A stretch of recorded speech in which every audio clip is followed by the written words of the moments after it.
it's time to sit back and relax with your favorite drink. And listen.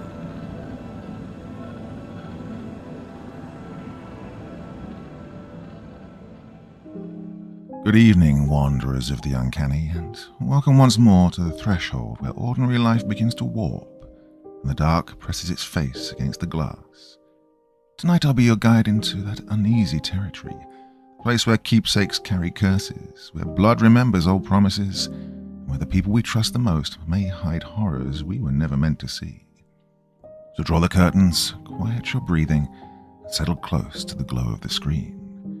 Ahead lies a tale of inheritance gone terribly wrong, a story of a gift that cuts far deeper than its blade. Are you brave enough to hear what waits beneath the surface? Then step forward and let us begin. Balancing the Books by Midnight Warlock. Part 1. The smell of pine needles and campfire smoke still clung to my clothes, a good clean kind of scent. Dad whistled off-key to an old rock song on the radio as his truck ate up the miles of asphalt, the summer sun a warm, lazy presence on my arm through the open window. Oh, it had been a perfect trip. 3 days of hiking, fishing, and surprisingly decent campfire stories from my usually quiet old man. My Eagle Scout project was still a few months off, but this camping trip felt like the best kind of practice. As the concrete sprawl of the suburbs began to replace the endless green, I felt the familiar pang of summer ending, the shadow of football practice and school books creeping in. But the memories of catching that monstrous trout with Dad, of perfecting my knots, well, those would stick. Our fuel gauge was hovering dangerously close to empty, so Dad veered off the highway into the gravel lot of a gas station that looked like it had seen better decades. Peeling paint, a crooked sign, and a faint, sweet smell of exhaust and something vaguely earthy hung in the air. While Dad filled up, I stretched my legs, wandering towards a small, makeshift store set up by the dusty roadside. An elderly Native American man sat behind a folding table, his face a road map of wrinkles, his eyes ancient and knowing. He had a fascinating array of handmade leather goods, beaded jewelry, and most prominently, a collection of knives. One knife in particular caught my eye, was pulling me in. Its handle was carved from dark, polished wood, intricately etched with symbols I didn't recognize, and the blade, though not large, gleamed with a predatory sharpness. It felt heavy, balanced, almost alive in a way no tool ever had before. A strange warmth bloomed in my palm as I reached for it, a feeling of deep, primal attraction. "That one, boy," the old man's voice was a low rasp, pulling me from my trance. "It has a history." He paused, his gaze fixed on my hand, then gestured to a polished obsidian arrowhead. "Perhaps you prefer something simpler. A good luck charm for the coming school year." I shook my head, my eyes drawn back to that knife. "No, sir. This one's incredible. What are these carvings?" He offered a small, sad smile, a flicker of something unreadable in his gaze. "They, tell a story of balance and exchange." His voice dropped then, almost to a whisper. "Some stories are best left untold. Some exchanges unmade." A shiver traced its way down my spine. But it wasn't fear, not really. More like a thrill, a deep resonance with something ancient. Just then Dad walked over, wiping his hands on a rag. "Yeah, find anything you like, Ethan?" he asked, a rare, genuine smile on his face. I held up the knife, the polished wood warm against my skin. "Oh, look, Dad, it's amazing. Perfect for my Eagle Scout stuff." Arthur took it, testing its weight, his brow furrowing slightly at the intricate carvings. He didn't seem to notice the old man's lingering, cautionary stare. "That is a fine piece," he mused, a flicker of something in his own eyes. Appreciation for craftsmanship, perhaps, or something deeper, more hidden. "A good quality knife is essential. Reminder of our trip, and for your new endeavors." He pulled out his wallet, paying the old man, who merely nodded, his gaze still fixed on the blade in my hand. A silent warning, perhaps. Back in the truck, the knife felt like a secret between me and the open road. I couldn't stop admiring it, turning it over and over in my hands. The sharpness of the blade was mesmerizing. That's when it happened. A sudden bump in the road, a momentary lapse in my focus, and the edge, far keener than I'd anticipated, sliced across my palm. It wasn't a deep cut, barely a bead of crimson welling up, but it was enough to mark the dark wood handle with a smear of my blood, a tiny, almost invisible sacrifice to the blade's ancient power. I winced, then quickly wiped it clean on my jeans, the momentary sting already fading. The warmth of the knife was still in my hand. Neither of us thought anything of it then, just an accident. The next few days blurred into the familiar routine of summer's final breath. I hung the knife on my bedroom wall, a silent guardian over my desk, its unique energy a constant subtle hum in the background of my thoughts. School started with its usual chaos. Locker combinations, new teachers, the thrilling dread of the first football practice. The last lingering scent of pine and campfire had now faded from my clothes, replaced by the sterile smell of textbooks and the faint, exciting tang of freshly cut grass from the football field. Brad Worthington was already back to his usual taunts, a buzzing fly I mostly ignored. Life in all its mundane, glorious predictability had resumed its course. Dad, too, had settled back into his rhythm. His quiet accounting job, his evening newspapers, the same steady, almost invisible presence. He'd occasionally glance at the knife on my wall, a brief, almost imperceptible nod of acknowledgement. Our lives, as they always had, flowed in parallel, rarely intersecting except for polite conversation at dinner or Mom's insistent efforts to bridge the unspoken gaps between us. The cut on my hand healed, leaving only a faint pink line, and the strange allure of the knife became just another curiosity, a cool souvenir from a great trip.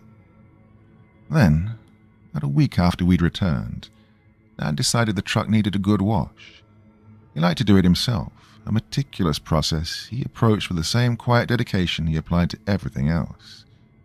I was in my room, trying to tackle a particularly thorny calculus problem, when I heard the familiar rumble of the truck starting up, then pulling out of the driveway. I barely registered it, lost in the world of quadratic equations.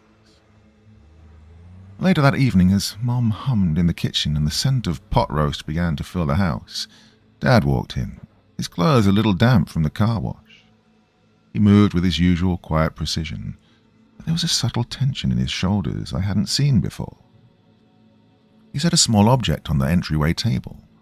The knife. My knife. He found this in the center console, he murmured, his voice a little lower than usual. Must have slipped out of your bag. He didn't meet my eyes, instead turning to hang his keys. A jolt went through me. I'd never taken the knife off my wall. Had I, in a distracted moment, moved it? I couldn't recall. As I went to retrieve it, I noticed something else. A faint crimson smear on the dark wood handle, almost imperceptible against the intricate carvings. Hey, Dad, did you cut yourself? I asked, my voice edged with concern. He paused, his back still to me. Just a little nick, he said, his voice flat. Happened when I was putting it back in the sheath. Sharp blade. He chuckled then, a dry, humorless sound that prickled the hairs on my neck. Hey, be careful with it, son. That night I lay in bed, the knife back on my wall, its presence now feeling less comforting, more watchful. The subtle harm I'd felt from it before seemed amplified, a low thrum against my subconscious. When I drifted off to sleep, the last thought in my mind a vague unease about Dad's odd demeanor. The alarm blared, a jarring intrusion. I slapped at the nightstand, my hand feeling heavy and unfamiliar. My eyelids peeled open, but the whole world looked wrong. My room, usually a familiar jumble of posters and discarded clothes, seemed to have shifted. It was larger. The light from my window was filtered through a different curtain, a pattern I didn't recognize. I sat up. My back protested with a dull ache I'd never felt before, not in my youthful spine. I swung my legs over to the side of the bed. They felt longer, heavier, covered in a sparse, dark hair that certainly wasn't mine. My feet hit the carpet, big and broad, definitely not the size 11s I was used to. Well, cold dread began to claw at my throat. I stumbled towards the full-length mirror on the back of the closet door, my heart hammering like a trapped bird. Staring back at me was Arthur, my father. His thinning hair, the familiar worry lines etched around his eyes, the slight slump in his shoulders that came from years bent over a desk. It was him, unequivocally him, but it was my mind, my terror looking out from his eyes. A silent, gut-wrenching scream tore through me, trapped behind unfamiliar vocal cords. Then from the hallway I heard it, a younger, more agile set of steps, the distinct sound of my feet.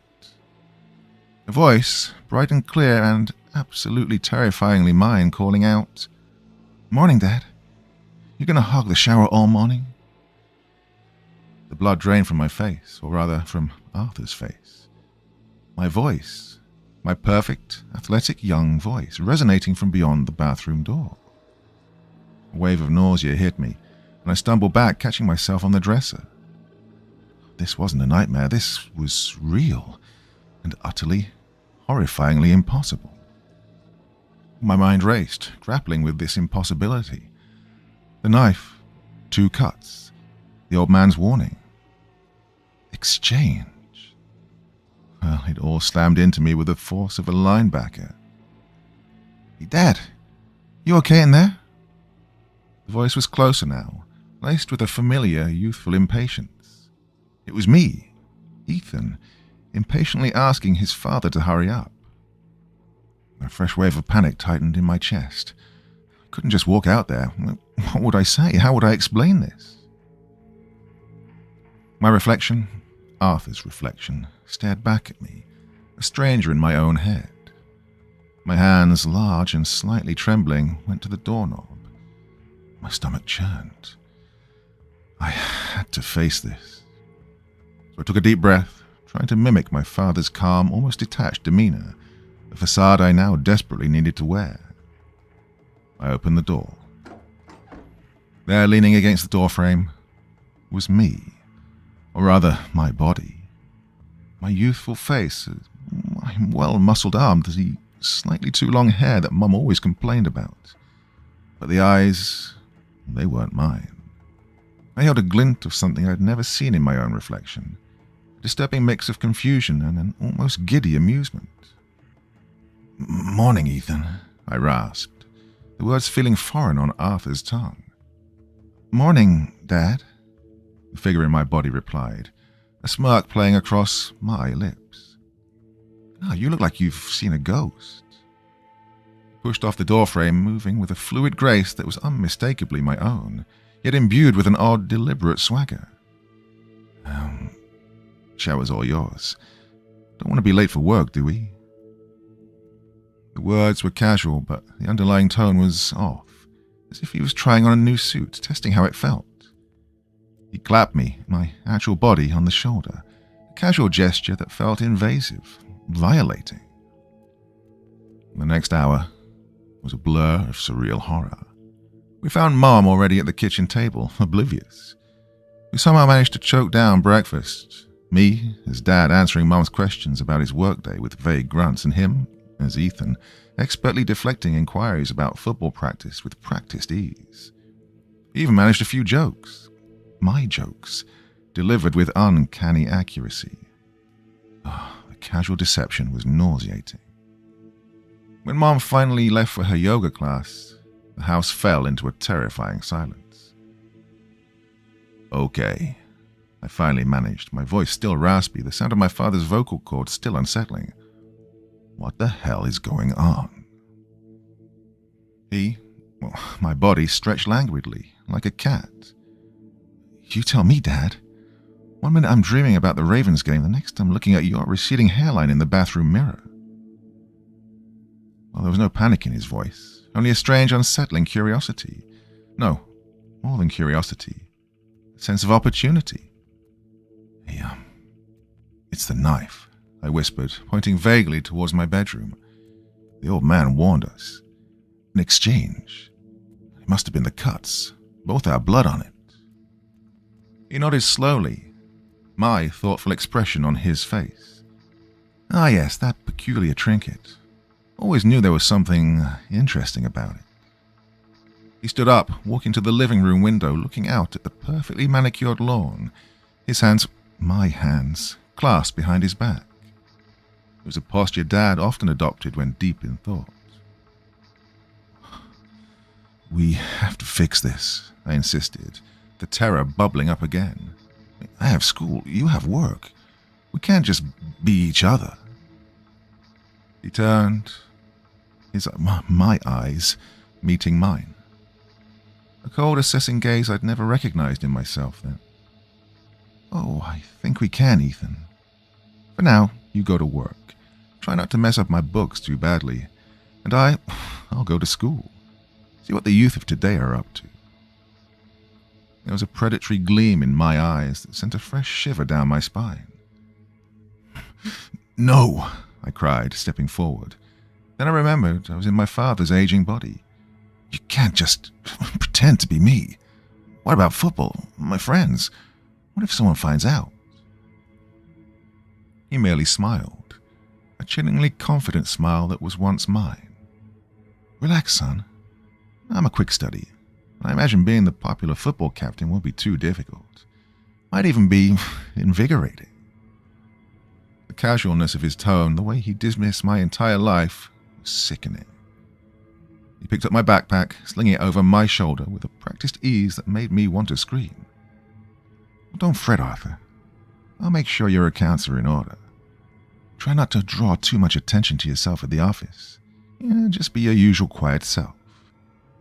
And he winked, a gesture that used to be playful coming from me, but now, on my face, was utterly sinister. And then he was out the door, whistling my favorite pre-game tune, leaving me, Ethan, trapped in my father's skin, utterly alone and utterly terrified.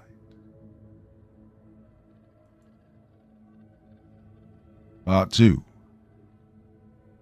The drive to Arthur's office was a masterclass in panic. I, Ethan, a 17-year-old football captain, was now operating a 40-something-year-old's accountant's body, driving a sensible sedan, wearing a cheap, slightly too tight suit. Every sensation was alien. The ache in my lower back, the way my dad's eyes needed to focus a little harder on the road signs. The unfamiliar weight on my chest, a heaviness that had nothing to do with anxiety and everything to do with cholesterol. I fumbled with the keycard in the parking garage, my large, unfamiliar hands feeling clumsy as sausages. The office of Pendleton and Associates was exactly as beige and mind-numbing as I'd always imagined. A polite middle-aged woman named Sarah looked up from the reception desk. "Morning, Arthur. You're in early." She smiled. Yeah, morning, Sarah. Just up early," I mumbled, the voice raspy and deep. It was like hearing a stranger speak from my own throat. I made my way to the cubicle that apparently belonged to me. A photo of Mum and me sat on the desk. I was grinning, holding up the trout from our trip. God, my stomach twisted. I sat down, the ergonomic chair squeaking in protest. I stared at the computer screen. The spreadsheet was open. Numbers, thousands of them. God, I felt a wave of dizzying vertigo. I was supposed to be in pre-calculus right now, not this. I tried to click through the files, just to look busy. I opened a file then called Personal. That was just tax documents, mortgage statements. Boring, mundane. I leaned back, rubbing my dad's temples, a migraine starting to bloom behind my eyes. A younger man, probably in his late 20s, leaned over the cubicle wall, a stack of folders in his hand. "Hey, Artie. Got those quarterly projections for you to look over. Pendleton wants them by lunch." I stared at him blankly. Artie? "Hey, thanks, Mark," I said, reading the name of his ID badge. Mark frowned. "Hey, you okay, man? You look off." "It's Ted, not Mark." "Oh, yeah, right, Ted. Oh, I'm sorry. Long night." Ted dropped the folders on my desk. "Yeah, well, don't let it bleed into today. These numbers are a mess, and I need your sign-off." He tapped a cell on the top sheet. "Well, the depreciation schedule looks creative. Not sure how you're justifying it." I looked at the column of numbers. God, it was gibberish. I felt a flush of hot panic. "Yeah, I'll look at it." "You do that," Ted said, walking away. As he turned, I felt a sudden cold flash of rage. Not my hot-headed football anger, but something different. A cold, methodical hatred. He's inefficient, sloppy, always passes his work off. He leaves his car keys on his desk when he goes to the bathroom. 3rd floor parking garage, blue Honda. Easy to follow. He lives alone. The thought was so clear, so precise. It was like a voice in my head. My dad's head. I gripped the desk, my knuckles turning white. Where did that come from? I shook my head, trying to clear it. That's when it happened. The echo. It wasn't a thought, it was a memory.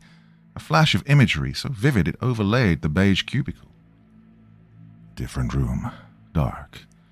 Smell of copper and bleach. A woman's face, her eyes wide with a terror so profound it stole my breath.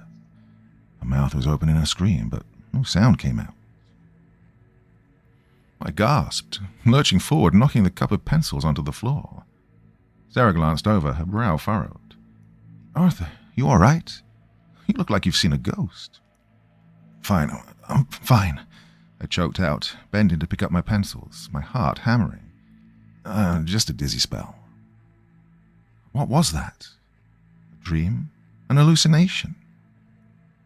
It happened again an hour later. I was staring at the spreadsheet and the numbers began to shift. They weren't numbers. They were a sequence, a combination. 220814. My birthday. August 14th. 2022. No, that wasn't right. My birthday was August 14th, so not just my birthday, just 220814. Well, the memory flash was insistent. This was a combination. I tried to focus on the work, I really did. But the numbers just swam. I clicked on another file. Expenses. It was just receipts. Gas, groceries, and hardware. Lots of hardware. Bleach, heavy-duty trash bags, lime, zip ties. For gardening, I muttered, the words feeling like a lie on my dad's tongue. Sudden, jarring need washed over me then. I need to go home, not to my room, not to the living room, to the basement. I tried to fight it. I'd envisioned myself leaving work, saw myself stand up, walk into the elevator, riding down to the garage. Got in the sedan. I didn't even consciously decide to drive home. My dad's hands just did it, following the familiar, mindless route. Stood up from the desk, my chair scraping loudly. "Sarah, I'm not feeling well," I said. My voice was strained. "I'm going to take a half day." "Oh, of course, Arthur. I hope it's nothing serious. You've been so quiet since your trip." Just tired," I lied, and all but fled the office. The drive home was a blur. The house was empty. Mom, Helen, was at her yoga class. My body was at school. Damn, the silence was oppressive. I went to the basement door. It was locked, as it always was. Dad had always said his workshop was for work, full of sensitive client files and boring equipment. Well, I'd never questioned it. Now a cold certainty guided my hand. I walked to the den, to the bookshelf that dominated one wall. My dad's hand reached out, without my conscious thought, to a worn, leather-bound copy of Moby Dick. Tucked into the spine, so deep you'd never see it, was a small brass key. My own hands were trembling as I returned to the basement door. The key slid in, and the lock clicked. I flipped the light switch. The bare bulb illuminated a set of steep wooden stairs. The air that rose up to meet me was cold, sterile, and carried the same faint, earthy smell I'd noticed at the gas station, now mixed with the acrid tang of bleach. Well, the basement wasn't a workshop. Well, not for accounting. It was clean, horrifyingly clean. The concrete floor was painted grey and looked recently scrubbed. To one side, a large metal table sat in the centre of the room, a drain set into the floor beneath it. On the far wall, a pegboard held an array of tools. Hammers, saws, pliers, scalpels, shears, all arranged with a surgeon's precision. Each tool had a black tape outline showing where it belonged. My dad's legs carried me to the metal table. I reached out a trembling hand and touched the surface. It was freezing cold. Another flash, this one tactile, overwhelming. The feeling of cold metal against bare skin. The slick, coppery smell, the quiet, methodical sound of scrubbing, a low off-key whistle, the same song from the truck. I recoiled, stumbling back, my stomach churning. I looked at the pegboard, my gaze fixed on a ball pen hammer. My dad's hand reached out, plucked it from its hooks. God, the weight felt perfect, balanced. My dad's fingers wrapped around the handle, my thumb finding a worn groove. God, it felt right. A wooded area, night, the sound of rain on leaves, a thud, a crack, the feeling of pure cold satisfaction. A job well done. I dropped the hammer. It clattered onto the concrete with a deafening noise. I was breathing in short, sharp gasps now. This wasn't just a body, it was a vessel. My God, it was full of his darkness. And in the corner, a large, black, fireproof filing cabinet. The combination? 220814. My fingers, Arthur's fingers, felt numb as I turned the dial. The handle turned.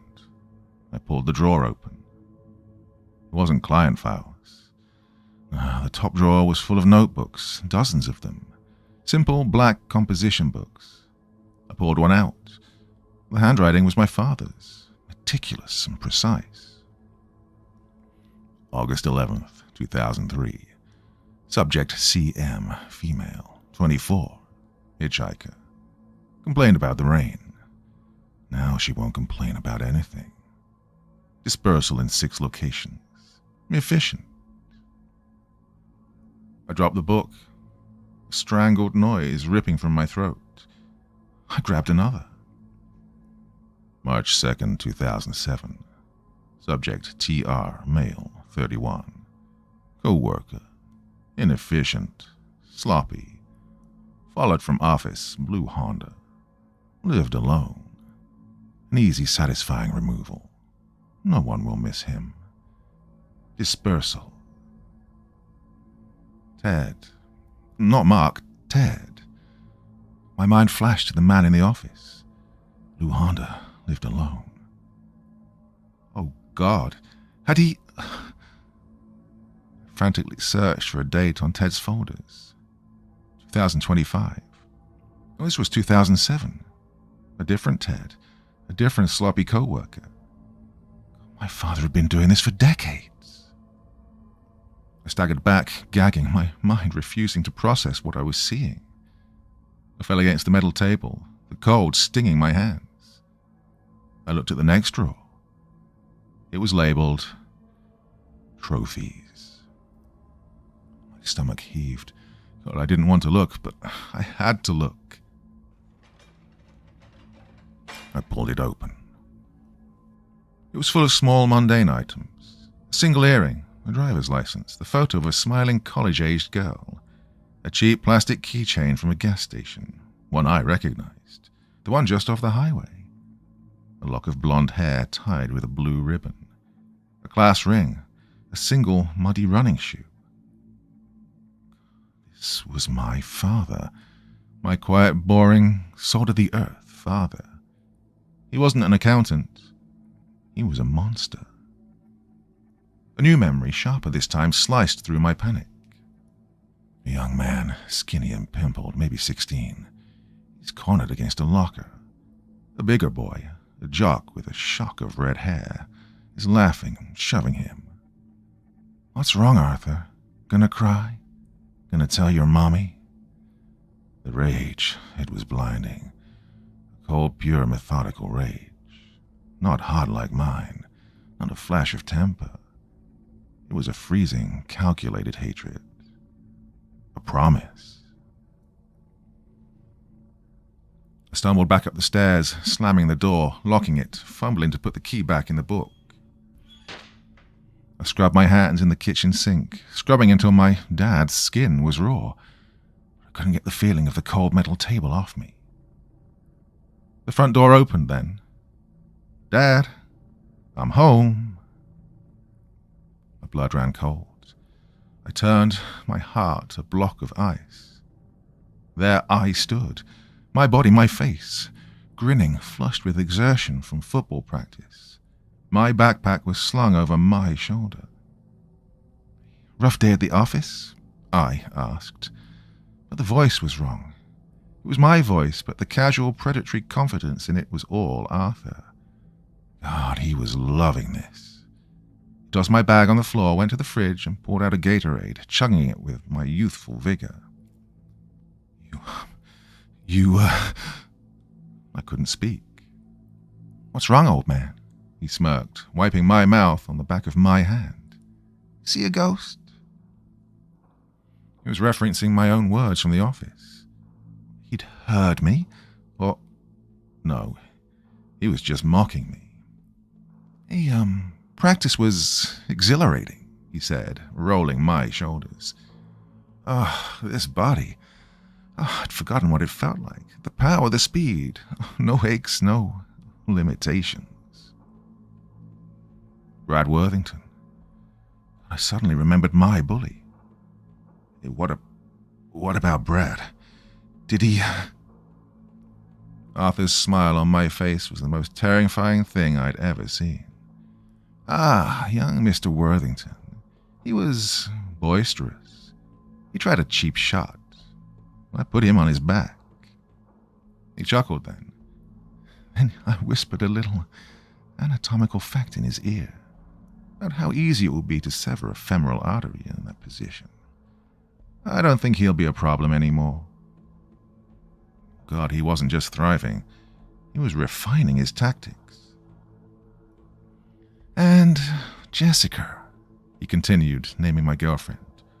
"Oh, she's lovely, so trusting. She told me about her plans for the pep rally. Oh, the little back hallways, the supply closets." "You leave her alone," I roared, my dad's voice cracking. "Or what?" I shot back, my face twisting into a sneer. "You'll file a complaint? This body is a gift, Ethan, a key. It opens doors your old, shuffling form never could. People like me. They trust me." I was living in a nightmare. My father, a serial killer, was wearing my skin. "We have to switch back," I whispered, my voice desperate. "Now, the knife, where is it?" "Oh, it's safe," Arthur said, his eyes glittering. "It's in your new locker, a place you'd never look. You see, I've been thinking, Ethan, this exchange, as the old man called it, it's a gift, a new lease of life. And I have, let's just say, unfinished business." "What? What do you mean?" "High school," he said, his voice dropping, the giddy amusement replaced by that same cold rage I'd felt in the memory flash. "I've got a, reunion of sorts. All those years sitting in that beige box, I'd think about them. The ones who laughed, the ones who thought I was nothing. They're still there, you know. Still laughing, just older." My blood turned to ice. "The teachers." He smiled. "Mr. Henderson, history. Always loved to make an example of me. That red-haired bastard still thinks he's king of the school. Mrs. Gable, English. Called my writing disturbed. Can you imagine? Disturbed. And Principal Davis, always taking their side. always protecting the bullies. You're gonna hurt them. Hurt them? He laughed, a bright youthful sound from my own chest. No, Ethan, I'm gonna balance the books. And the best part? You would ever suspect the popular all-star football captain? They'll probably think it's that little outcast, Brad Worthington, who's been acting so jumpily lately. Or maybe they'll think you finally snapped, Arthur. Quiet accountant. Oh, it's always the quiet ones, isn't it? He was going to frame someone. He was going to use my life, my body, to commit murder. When? I demanded, trying to sound like Arthur, the father, the authority.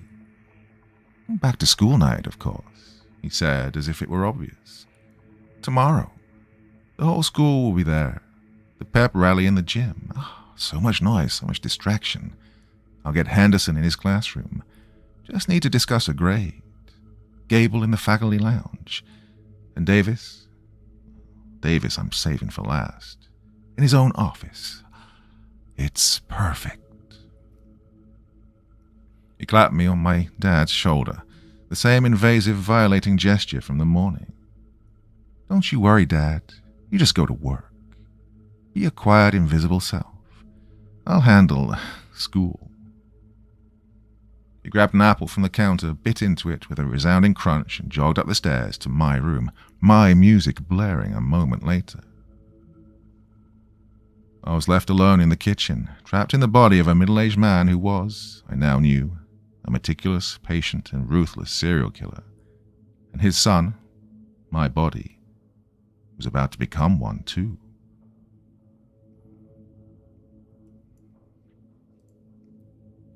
Part 3. The next 24 hours were a slow-motion descent into hell. Dinner was torture. Mom, Helen, was oblivious. Ethan, you've just been so present lately, and talkative, she beamed, serving the pot roast. Usually you just grunt and run off to your room. Arthur, as Ethan, gave her my most charming smile. I'm just appreciating things more, Mom. Right, Dad? He looked at me then, his eyes glittering with malice. Yeah, right, I grunted, pushing food around my plate. And Arthur? Helen said, turning to me. You seem so tense.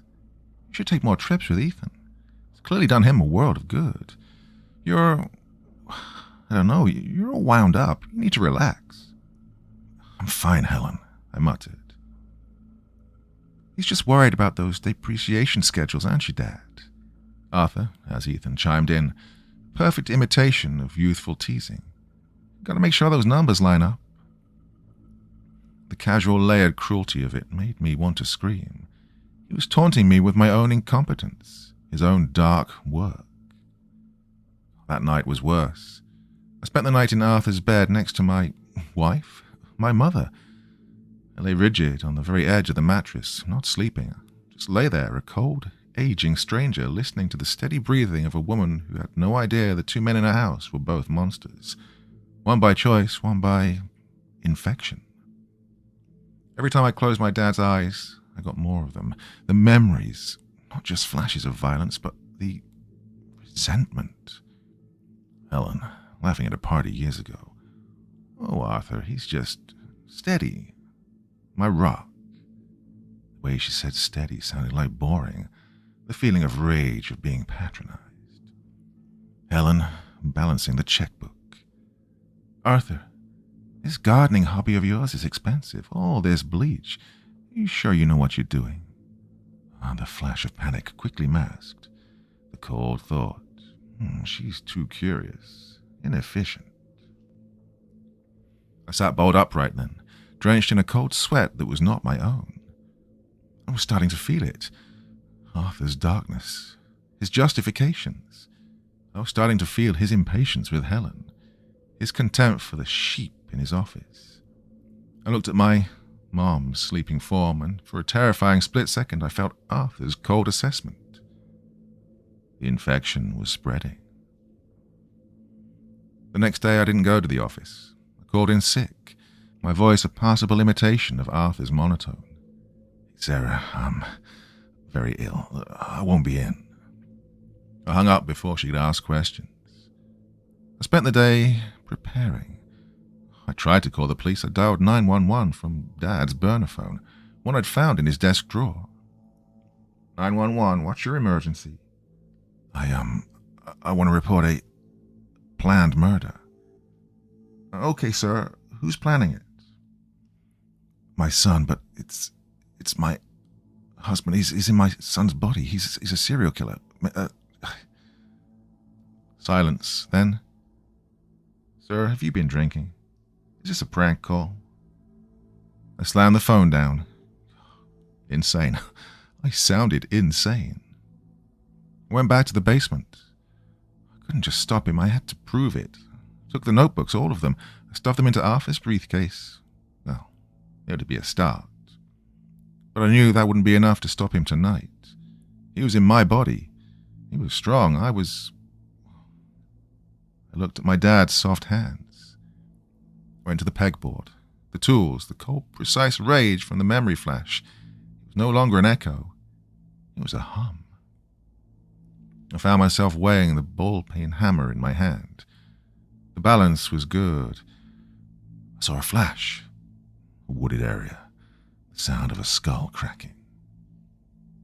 I didn't drop it this time. I felt a sudden, terrifying understanding of why he hated Mr. Henderson. I could almost justify it. He's a bully. Bullies need to be corrected. When I shook my head, my own, Ethan's panic cutting through this foreign rage. I had to stop this. I had to get my body back. The knife. The exchange. It was the only way. I had to get the knife. He said it was in my locker. But I couldn't just take the knife. I needed leverage. I needed a weapon he wouldn't expect. I tucked the hammer into the waistband of my dad's slacks. Felt cold against his soft back. But I had to try one more thing. I got in the sedan and drove. Drove back out to the highway to the dusty gravel lot. It was empty. The gas station was still there, but the stall, the old man, the table of knives, all gone.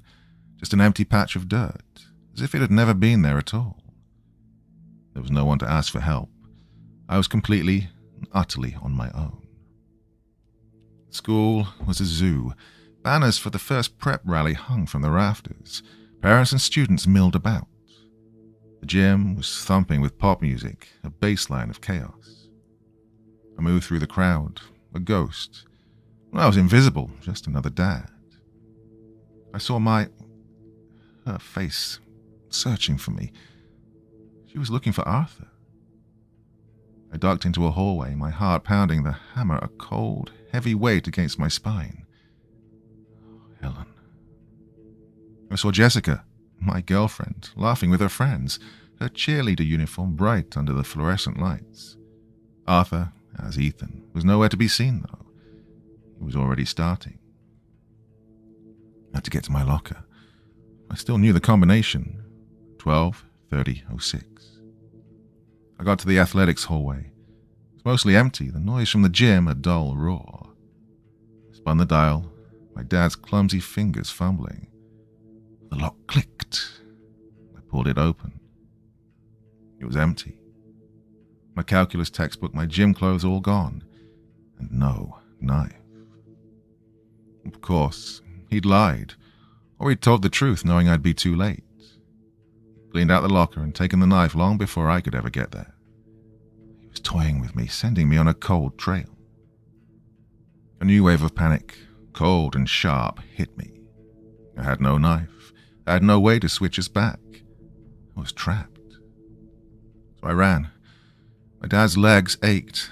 His lungs, my lungs burned. Henderson's room, Gable's room, both empty. The faculty lounge, empty too. Principal's office? The gym music was at a fever pitch now. I could hear the cheerleaders starting a routine. No one was in the administration wing. The door to Principal Davis's office was slightly ajar. I heard a thud, then a muffled groan. I pushed the door open, my hand gripping the hammer in my waistband. Principal Davis was on the floor, his glasses askew, a bloody gash on his forehead. And there I was. My body, my football jersey, standing over him, the cursed knife in my hand, gleaming. Arthur looked up. His face, my face, a beautiful, terrifying mask of triumph. "Hello, Dad." He smiled. "Come to see the show? You're just in time for the main event." "Get away from him," I rasped, pulling the hammer free. It's my only weapon. Arthur laughed, a bright, youthful sound. "With that? In this body?" He gestured to my dad's paunch. "This body is incredible, so much potential." He took a step toward me, toying with a knife. "Hey, I'm faster, stronger, and I have decades more experience in this than you do." "Why?" I demanded, trying to keep him talking, my grip slick with sweat on the hammer. "They're just old men." "They're not." My face snarled, the charm vanishing, replaced by the pure, undiluted rage of the skinny, bullied teenager. "They're the same.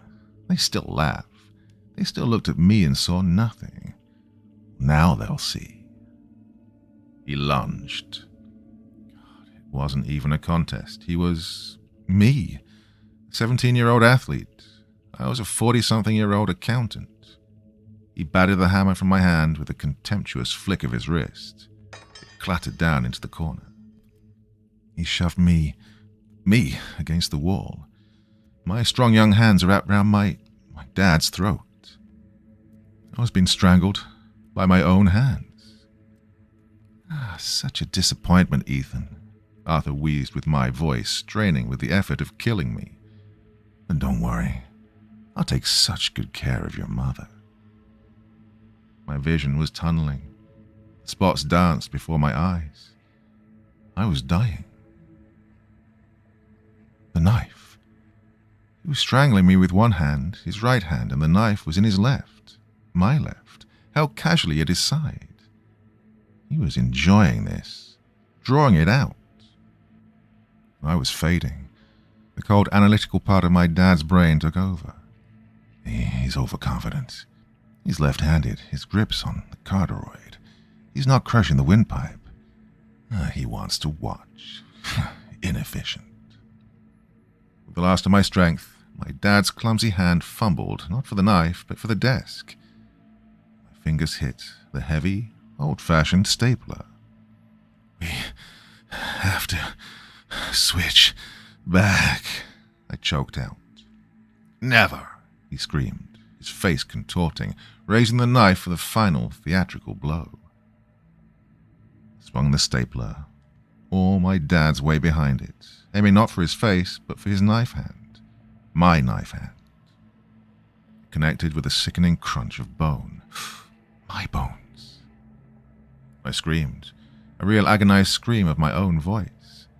His grip on my dad's throat vanished as he clutched my broken hand, and the knife clattered to the floor. You broke it," I shrieked, cradling my wrist.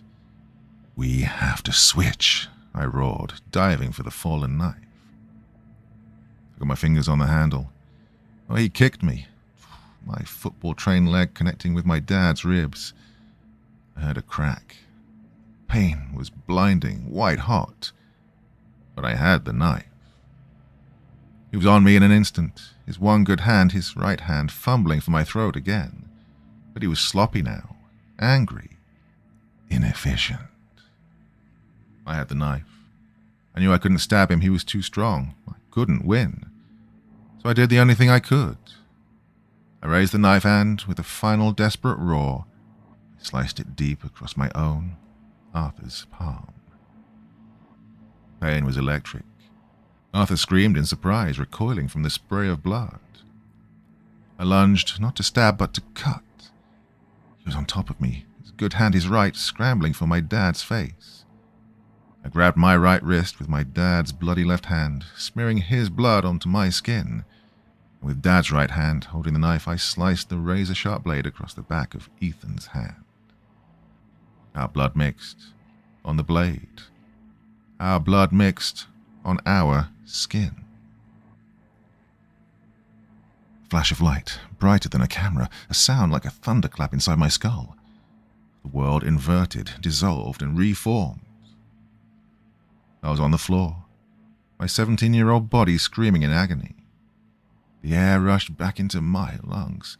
My left hand, was a mess of broken bones. My right hand was on fire, bleeding profusely. My ribs were broken. Across the room, my father, Arthur, was getting to his feet, back in his own skin. He looked down at his bleeding hand, then at me. The killer was back. "You little brat," he hissed, his face a mask of pure, unadulterated hatred. He saw the knife on the floor between us. He took a step toward it. Principal Davis groaned. Arthur was going to kill us both, finish the job. The sound of sirens, suddenly, deafeningly close. Arthur's eyes widened. He froze. Footsteps, shouting. The door burst open. 2 police officers, guns drawn. "Police, drop the weapon, get on the ground." Arthur stared at them, then at me, trapped. Before I'd gone into the office, I'd used my dad's cell phone, the burner. I'd called 911. I'd reported a man acting erratically with a knife in the principal's office.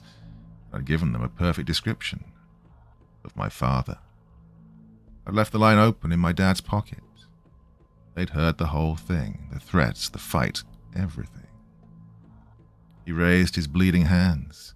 He looked at me, and in that moment, I saw the monster in its purest form. A look that promised that this was not over. He dropped the knife. 2 months later. The cast was off my left wrist. The scar on the back of my right hand was a faint pink line. It matched the one on my Arthur's palm, which I'd seen as they led him away. My ribs still ached when it was cold. Souvenirs, I guess.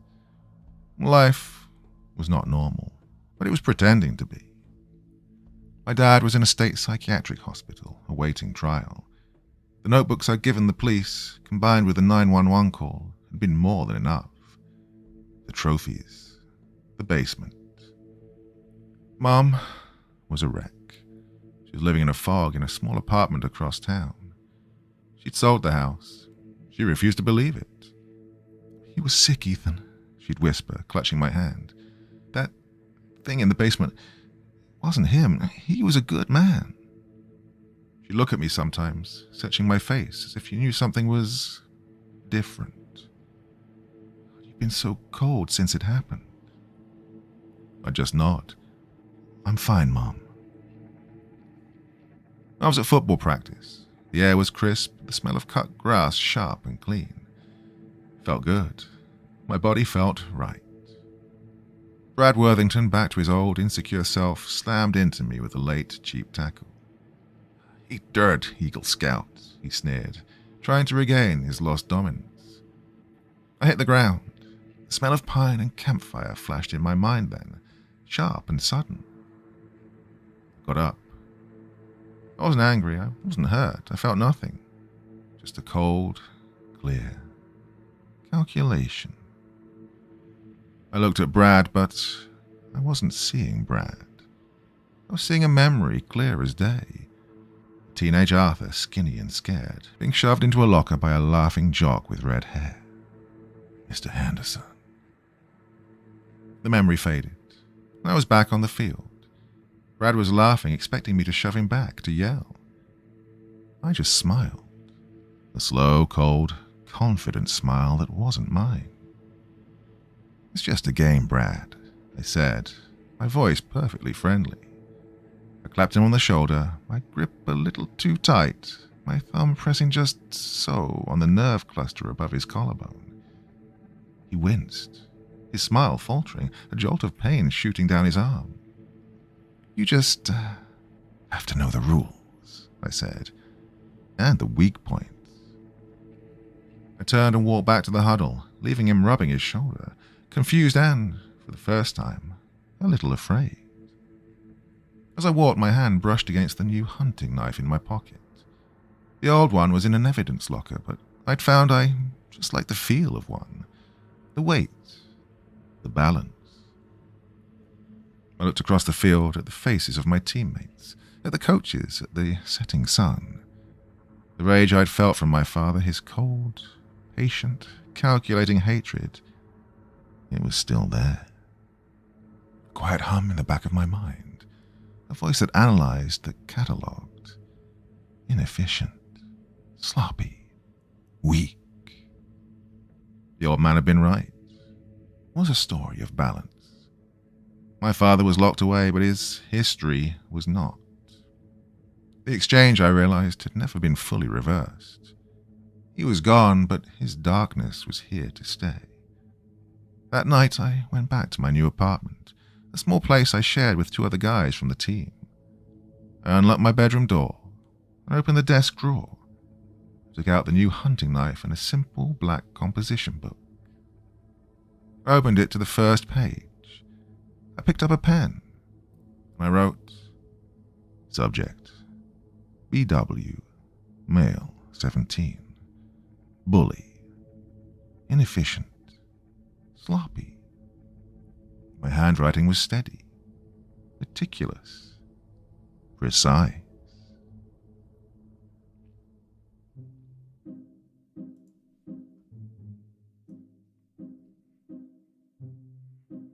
So the moral of that story is never buy an enchanted knife from a Native American man outside a gas station. It can only lead to bad things. Is that the moral? I don't know. Yeah, it's as good as anything else, I guess. Well, yeah, that was deliciously evil. Oh, twisted and turned. Wasn't sure where that was going, but okay, very satisfying story. I really enjoyed that one. Many thanks to the author. Wonderful work. Yes, first time I've done one of your stories, I think, isn't it? Yeah. Anyway, that was lovely. Thoughts, feelings, anything you want to share in the comment section, and as ever, I will do my best to join in the conversation. That is your Friday evening's entertainment. This cold, miserable end of November day here. So I hope that helped keep you warm. And of course, if you're on the other side of the earth, down south, I hope that was a nice summer evening's entertainment for you. I forget sometimes. Anyway, waffling on. Have a lovely weekend, everyone. I'll be back again probably on Sunday night. Till then, remember, it's just a story, and you sleep well, yeah?